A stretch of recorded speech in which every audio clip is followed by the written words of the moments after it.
Viewers, हम तैयारी कर रहे हैं 9वीं संस्कृत की वार्षिक परीक्षा की।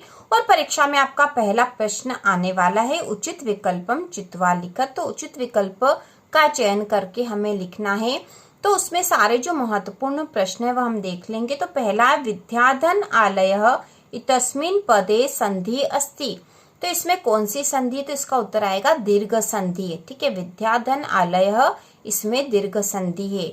इसके बाद है सूर्यधन उदयः इतस्य पदस्य संधि अस्ति। सूर्यधन उदय, इसमें कौन सी संधि बनेगी? तो यहाँ हो जाएगा सूर्योदयः।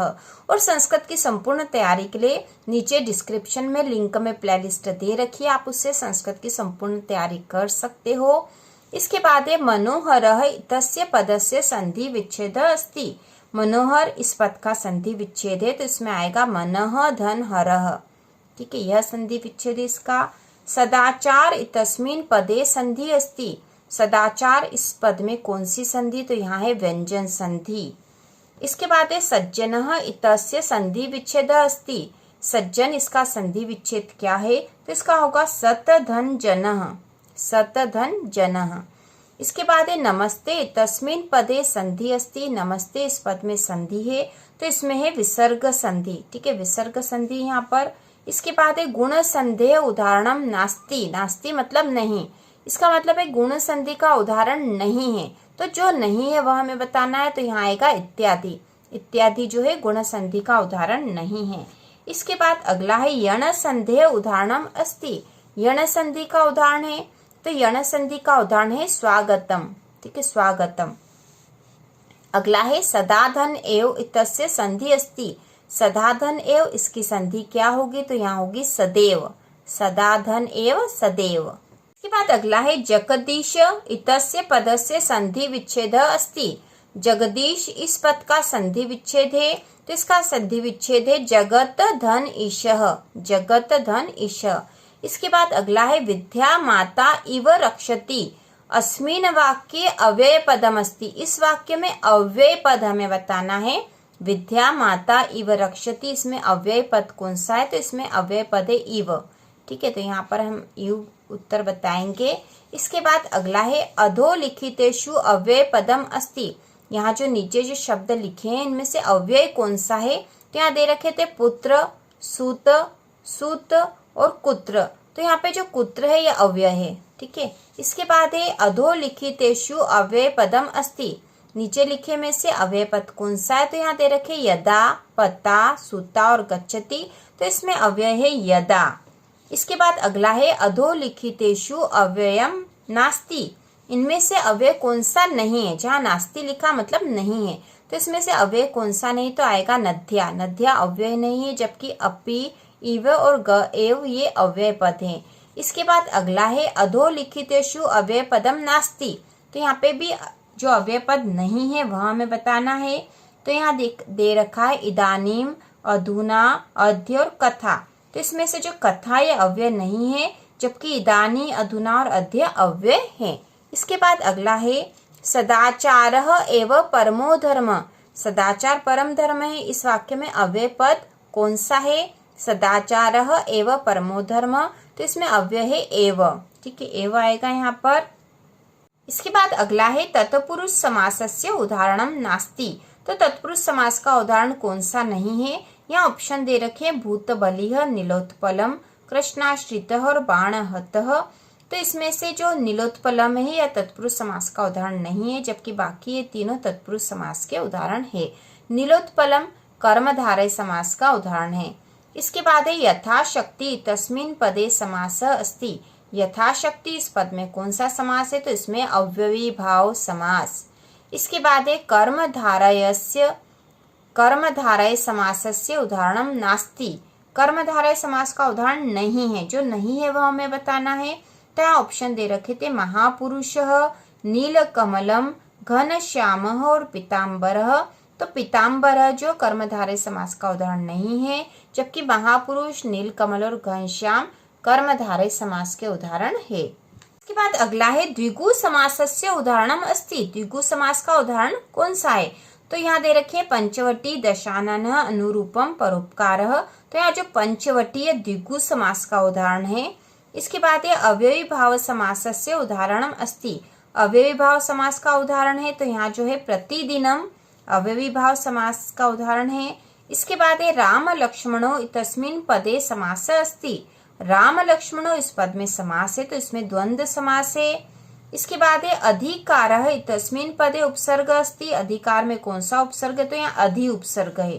प्राचार्य इतस्मिन् पदे उपसर्ग अस्ति। प्राचार्य में कौन सा उपसर्ग है तो यहाँ प्र उपसर्ग है।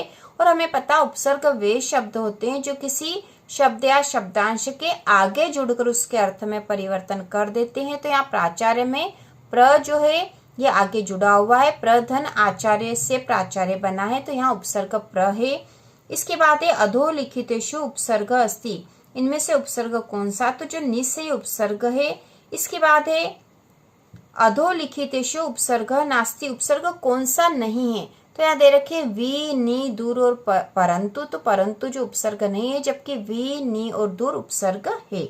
इसके बाद है पराजय है इतस्मिन् पदे उपसर्ग अस्ति। पराजय में कौन सा उपसर्ग है तो यहाँ उपसर्ग है परा। ठीक है, परा उपसर्ग है। इसके बाद अगला प्रश्न है कमलम पदस्य पर्याय पदम अस्ति। कमल पद का पर्याय कौन सा है तो कमल का पर्याय है नीरजः। पर्याय मतलब पर्यायवाची शब्द पूछा है यहाँ पर तो कमलम का पर्यायवाची होगा नीरजः। इसके बाद है सूर्य पदस्य पर्याय पदम अस्ति। सूर्य का पर्याय पद यहाँ पे है रवि। ठीक है, रवि। इसके बाद है रात्रि पदस्य पर्याय पदम नास्ति। रात्रि का पर्याय नहीं है तो जो नहीं है वह बताना है। तो यहाँ दे रखे रजनी, शीतल, यामिनी और निशा। तो यहाँ आएगा शीतल। ठीक है, और रजनी, यामिनी और निशा ये पर्यायवाची है रात्रि के और शीतल नहीं है। इसके बाद अगला प्रश्न है गतवान इतस्मिन् पदे प्रत्यय अस्ति। गतवान इस पद में प्रत्यय कौन सा तो यहाँ प्रत्यय है कत्वतु। ठीक है, कत्वतु। इसके बाद है वदन इतस्मिन् पदे प्रत्यय अस्ति। तो यहाँ पर प्रत्यय है शत्र। कत्वा प्रत्यय से उदाहरणम अस्ति। इसका उदाहरण कौन सा है जिसमें ये प्रत्यय लगा है तो यहाँ पे आएगा गत्वा। ठीक है, गत्वा। इसके बाद है गुणवान इतस्मिन् पदे प्रत्यय अस्ति। गुणवान में कौन सा प्रत्यय है तो यहाँ आएगा मतुप। इसके बाद है बाला इतस्मिन् पदे प्रत्यय अस्ति। बाला इस पद में कौन सा प्रत्यय है तो यहाँ पे प्रत्यय टाप। बाला में टाप प्रत्यय है।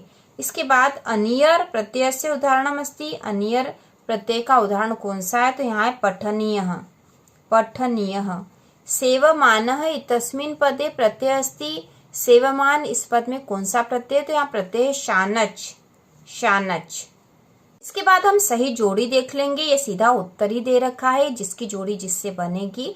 तो आपके एग्जाम में जो जोड़ी आएगी तो यदि इस प्रकार से आ रही है तो उनकी जोड़ी इसी से बनेगी। जैसे कुल क्रमागतः कल्पतरु होगा, दानवीरः जीमूतवाहनः, हितैषिभिः मंत्रिभिः, अनश्वरः परोपकारः, आस्वाद्यतोयाः नद्यः, गुणयुक्तः दरिद्रः, दिनस्य पूर्वार्ध भिन्ना कलानां मैत्री, दिनस्य पूर्वार्ध भिन्ना सज्जानां मैत्री। के बाद हम देख लेंगे एक पदेन उत्तरम लिखत वाले प्रश्न। एक पद में उत्तर देना है, एक शब्द या पद में ही उत्तर देना है यहाँ पर हमें। तो सारे जो महत्वपूर्ण प्रश्न हम देख लेंगे यहाँ पर। जैसे प्रश्न है कवि काम संबोधयति तो इसका उत्तर आएगा वाणीम। कवि वाणीम संबोधयति। माता काम आदिशत तो माता पुत्रीम आदिशत तो यहाँ आएगा पुत्रीम। इसके बाद है स्वर्ण काकः कान अखादत तो यहाँ पे आएगा टंडुलान। ठीक है, स्वर्ण काकः कान अखादत टंडुलान। प्रासादः कीदृश वर्तते तो प्रासादः स्वर्णमयः। स्वर्णमयः। इसके बाद अगला है कुंभकारः घटान किमर्थम रचयति।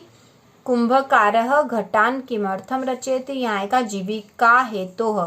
जीविका के लिए रचा था तो जीविका हेतुः। इसके बाद है वित्ततः क्षीणः कीदृश भवति अक्षीणः। वित्ततः क्षीणः कीदृश भवति तो इसका उत्तर है अक्षीणः। जीमूतवाहनः कस्य पुत्र अस्ति तो इसका उत्तर होगा जीमूतकेतोः। जीमूतवाहनः कस्य पुत्र अस्ति। जीमूतवाहन किसका पुत्र था तो इसका उत्तर है जीमूतकेतोः। इसके बाद अगला है कुत्र दरिद्रता न भवेत तो इसका उत्तर है वचने। कुत्र दरिद्रता न भवेत वचने। वृक्षाः स्वयं कानि न खादन्ति फलानि। फलानि। वृक्षाः स्वयं कानि न खादन्ति फलानि। अगला है कः तंद्रालुः भवति बालः। इसके बाद अगला है मानवः कुत्र सुरक्षितः तिष्ठति। मानवः कुत्र सुरक्षितः तिष्ठति, तो इसका उत्तर होगा पर्यावरण कुक्षो। पर्यावरण कुक्षो। इसके बाद अगला है प्रकृति केशाम संरक्षणाय यतते सर्व प्राणीनाम। ठीक है, यहाँ लिखा है सर्व प्राणीनाम। इसके बाद अगला देखेंगे हम, तो यहाँ आएगा मनः कीदृशम भवति, तो इसका उत्तर होगा अन्नमयम। मनः कीदृशम भवति अन्नमयम। इसके बाद अगला है मल्लिका पूजार्थम सखीभिः सह कुत्र गच्छति स्म, तो इसका उत्तर होगा काशी विश्वनाथ मंदिरम। मल्लिका पूजार्थम सखीभिः सह कुत्र गच्छति स्म, काशी विश्वनाथ मंदिरम। तेजोमयी का भवति, तो यहाँ आएगा वाक्। ठीक है, वाक्। तेजोमयी का भवति, वाक्। लोक रक्षा कया संभवति, प्रकृति रक्षा। ठीक है, लोक रक्षा कया संभवति, प्रकृति रक्षा।